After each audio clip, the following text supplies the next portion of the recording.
Ram Ram everyone. सब प्रिय दर्शकों को ideology of astrology Guru channel में हार्दिक स्वागत है। प्रिय दर्शकों, प्रिय मित्रों, प्रिय सनातनियों, ग्रह नक्षत्र की दुनिया में मैं हूँ आचार्य अनंत रामदास हार्दिक स्वागत करते हुए आइए जानते आज एक नए टॉपिक के ऊपर नए विचारों के साथ उपस्थित हुए हैं। आज जानेंगे धनवान के साथ साथ अविश्वासी व्यक्ति। यह व्यक्ति क्यों अविश्वास करता है, ताकि अपनी परिवारजन हो चाहे इनके कितने भी हितैषी हो, उस व्यक्ति के साथ विश्वास नहीं करता। ऐसे ही विचारधारा इसके मन में क्यों आता है, यह व्यक्ति इससे भी परेशान है। और आगे बढ़ेंगे जानने से पहले एक छोटी सी निवेदन है, पूर्ण रूप से इस वीडियो को देखिए और हमारे चैनल में नए पुराने जो भी हो तो जल्दी से जल्दी लाइक, सब्सक्राइब, शेयर, कमेंट अवश्य करिए, अधिक से अधिक शेयर करिए। और जुड़ने के लिए जन्म कुंडली अध्ययन के लिए आप टाइटल के नीचे दिए हुए नंबरों पर आप व्हाट्सएप संपर्क कर सकते हैं। और ऐसे वीडियो को पाने के लिए, जानने के लिए, और हमारे द्वारा भागवत कथा, रामचरितमानस, रामार्चन, ग्रह शांति का उपाय और जो व्यवसाय व्यापार हर जगह नौकरी आदि में जाते हैं, परेशान रहते हैं, असफलता मिलता है, उसके निराकरण और उसके लिए तंत्र मंत्र आदि से जो रोका गया कार्यों को निराकरण के लिए किया जाता है। आइए जानते हैं आज की टॉपिक। और यह व्यक्ति है 16/11/72 का जन्म है। यह व्यक्ति हमसे जुड़ा हुए हैं और ये धनवान व्यक्ति है। इसके भाग्य में बहुत बढ़िया धन है और धन कैसे भी आया, कैसे प्राप्त हुआ, इसके ऊपर भी थोड़ा बताएंगे आपको। और एक प्रत्यक्ष घटना आपको इसमें दर्शित करा देंगे। हमारा जो टॉपिक था, धनवान व्यक्ति है परंतु अविश्वासी, साथ में धनवान कैसे बना और धनवान इसकी कुंडली में कैसे बना। तो कुंडली पर नज़र डालते हुए, ग्रह योग को देखते हुए, जातक के तुला लग्न है और द्वितीय भाव में सूर्य बुध का युति है और तीसरे भाव में गुरु और राहु का युति है, पंचम भाव में चंद्रमा, वही अष्टम भाव में शनि और नवम भाव में केतु, द्वादश भाव में शुक्र का विराजमान है। इस प्रकार इनकी ग्रह योगायोग बना हुआ है कुंडली में और नेपाल के जन्म है। जो एक प्रचलित बात है, प्रचलित बात क्या है बोले, लग्नेश जाकर द्वादश में बैठ जाए तो उसको अवयोग बोलते हैं। अवयोग का मतलब यह है कि व्यक्ति अपनी जिला से या अपनी जो देश है उस देश से बाहर देश में जाकर बैठ जाए तो उसको बहुत बढ़िया आर्थिक लाभ होता है। तो यह व्यक्ति नेपाल का है और इसका अवयोग बन गया। वो उत्तराखंड में आकर ऋषिकेश में बस गया है। नेपाल में इसको आर्थिक स्थितियों का बहुत सामना करना पड़ता था। तो उसने आकर उत्तराखंड ऋषिकेश में जब बैठ गया तो इस व्यक्ति को वहाँ शुक्र एक्टिव हो गए, क्योंकि अपने जिला क्या, गांव क्या, अपने देश से ही, नेपाल एक देश से अलग से है और उसका मान्यता प्राप्त हुआ है। तो वो अपने देश से अलग होकर भारत में आके बस गया। अब भारत में बसने से आज इसको बहुत बढ़िया ये हो गया, आर्थिक स्थितियाँ और यहाँ मकान दुकान आदि बहुत बढ़िया ये एक्टिव कर लिया, प्राप्त कर लिया। दूसरी बात, यह व्यक्ति जब अवयोग में कहीं पर भी बढ़िया युति बने तो वो भाव बहुत ज़बरदस्त एक्टिव होता है। अवयोग हो और अपनी देश से या अपने जिला से बाहर जाकर बैठने पर इसको सूर्य बुध का बहुत ज़बरदस्त एक्टिवेशन होगा। क्यों? न भाग्य से और आयस दोनों का युति कहाँ बना कि द्वितीय भाव में, धन भाव में, कुटुंब भाव में। तो इस कारण से इस व्यक्ति का धन का कारक और आय का कारक बन गया, क्योंकि ये धन भाग्य को और आय को ये शुक्र प्रतिबंधित करता। अगर स्वदेश में या स्व जिला में या निजी गांव में अगर रुकते हैं तो वो ये एक्टिव नहीं हो पाता, ये योग जो धन भाव का योग।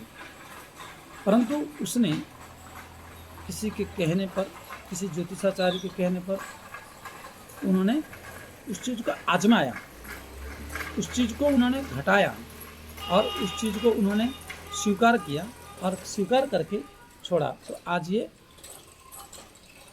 बहुत बढ़िया स्थिति में और ऋषिकेश में आज ज़मीनों के भाव आसमान छू रहा है। तो इनके पास अच्छा खासा व्यापार और अच्छा खासा ज़मीन ये कम से कम 12-13 साल पहले छोड़े थे। तो कुल मिला के कहने का तात्पर्य है कि इस लग्न के लिए ये एक्टिव नहीं है सूर्य का, परंतु ना होने पर भी वो एक्टिव हो गया। और देखा जाए तो बढ़िया है कि बुध, चंद्रमा और आयस तीनों बहुत बढ़िया मजबूत स्थिति में है और बहुत बढ़िया है। साथ में ये अविश्वासी क्यों बना, ये रही इनके करियर धन के ऊपर मैंने विचार किया और धन इनको प्राप्त हुआ क्यों हुआ, किस लिए हुआ, इसके ऊपर मैंने चर्चा किया। अब रही कि इस व्यक्ति को तृतीय भाव में गुरु चंडाल का युति बना है, जहाँ पर भी राहु और बृहस्पति का, गुरु का एक साथ में हो तो उसको चंडाल योग भी कहा जाता है। लेकिन ये चंडाल योग अपने देश में देखिए, चंडाल गुरु चंडाल दशा और अंतरदशा में वो अलग फल है। तो कष्टदायक शारीरिक पीड़ा देता है, मानसिक पीड़ा देता है, आर्थिक पीड़ा देता है। परंतु ये अवयोग से विदेश में आने के बाद इसको कुछ विदेश लोग भी जुड़ गए इनसे। विदेश का लोग अर्थात हमारी भारतीय परंपरा के अनुसार विदेशियों को म्लेच्छ की संज्ञा दिया गया है, म्लेच्छ की भाषा से संबोधित करा जाता है। तो और गुरु के साथ रहने के कारण जो नीच व्यक्ति, नीच विचारधारा के है, वो व्यक्ति अज्ञानी व्यक्ति माना जाता है। भारत सनातन के ज्ञानों को ना जान, वो भी एक मनुष्य जीवन में ज्ञान का उदय नहीं होना और ज्ञान के बारे में ना जानना, भगवत तत्व के बारे में ना जानना। और वो व्यक्ति को जब अच्छा संगत मिल जाता है तो वो व्यक्ति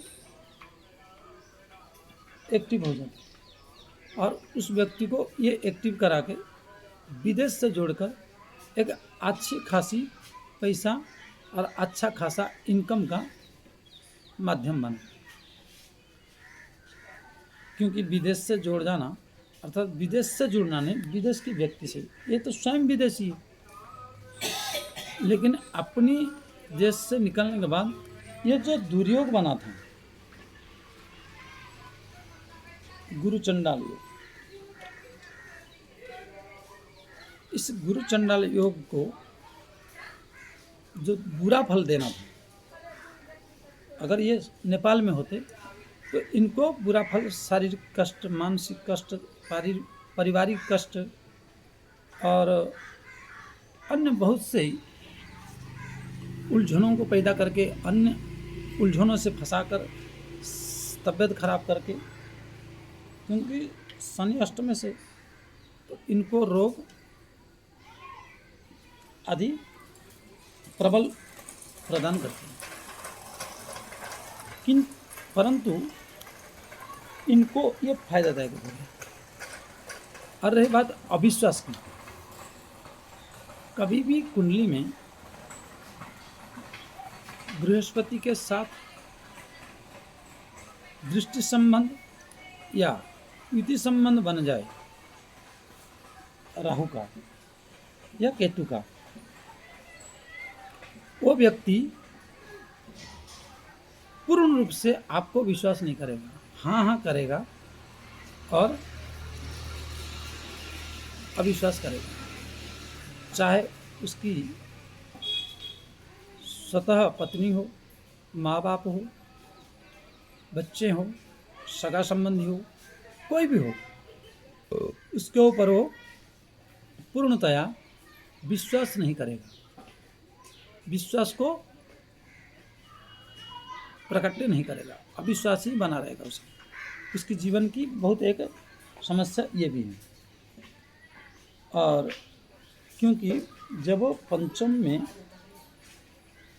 व्यक्ति का चंद्रमा बैठ जाए तो सट्टा मतलब लॉटरी आदि इनकम इसको बहुत बढ़िया प्राप्त होता है, और विदेश के लिए ये भी एक 2 नंबर का धन प्राप्त का चंद्रमा पंचम स्थान में एक बहुत बढ़िया निभाते हैं। अब रही मात्रा की कितने धन मिलेगा, कितने अविश्वास रहेगा, तो चंद्रमा मनुष्य जात हो, इसका डिग्री वाइज क्या स्थिति है, आपकी जन्म कुंडली में डिग्री वाइज क्या है, कितना है, कैसे है। अगर आपकी डिग्री वाइज 11 से लेकर 20 के अंतराले में है, तो 20 के अंतराले में हो तो अच्छे खासे प्रदान करेंगे, और उसके कम हो, जैसे 12 डिग्री से नीचे का हो तो 5 डिग्री 6 डिग्री इस तरह हो तो थोड़ा कम करेंगे, और 20 डिग्री से ऊपर का हो तो भी कम आएगी। तो ये चंद्रमा प्रेजेंट करते हैं। और 11-12 से शुरू करके 20 के अंदर हो तब 100% चंद्रमा 2 नंबर का पैसा देंगे, परंतु विचलित अवश्य वो करेंगे ही करेंगे, अविश्वास। साथ में अविश्वास का ये चंडाल योग होगा। दूसरी बात, शनि की दशम दृष्टि पंचम भाव पर चंद्रमा पर, इसलिए गुप्त भाव में बैठे हैं, तो इसकी गुप्त रहस्यों को ये कभी भी खुलासा नहीं करेगा, अपनी पत्नी तक किसी को भी नहीं बताएगा। ये व्यक्ति का ये हमेशा आपको धोखे में रखेगा। अर्थात इसमें भी कुछ चंडालत्व गुण और अविश्वासनता परिपूर्ण रूप से विराजमान है। तो ये रही इनकी एक तो धनवान और साथ में व्यक्ति की अविश्वासता। और यहाँ जो अवयोग का एक्टिव है, इसका प्रत्यक्ष फल कि जिस व्यक्ति का लग्न से जाकर द्वादश भाव में बैठ जाए, वो व्यक्ति विदेश में या अपने जिले से बाहर जाकर बैठे तो उसकी जीवन में बहुत एक्टिव और सुखी होने का 99% चांसेस है। इसलिए प्रिय दर्शकों, आज के लिए इतना ही, और आगे पुनः फिर मिलेंगे फिर अगली वीडियो में। और आप सब जल्दी से जल्दी पूर्ण रूप से लाइक, सब्सक्राइब, शेयर, कमेंट अवश्य करिए। और आपकी समस्याएं हैं, आपको ग्रह शांति करानी है आदि, जो भागवत का पाठ आदि कथा या किसी भी प्रकार के निराकरण करना है, तो ये यथा माम प्रबद्धन्ते तम तथैव भजाम्यहम्, और इसका उचित खर्चा लिया जाता है। जय श्री राम।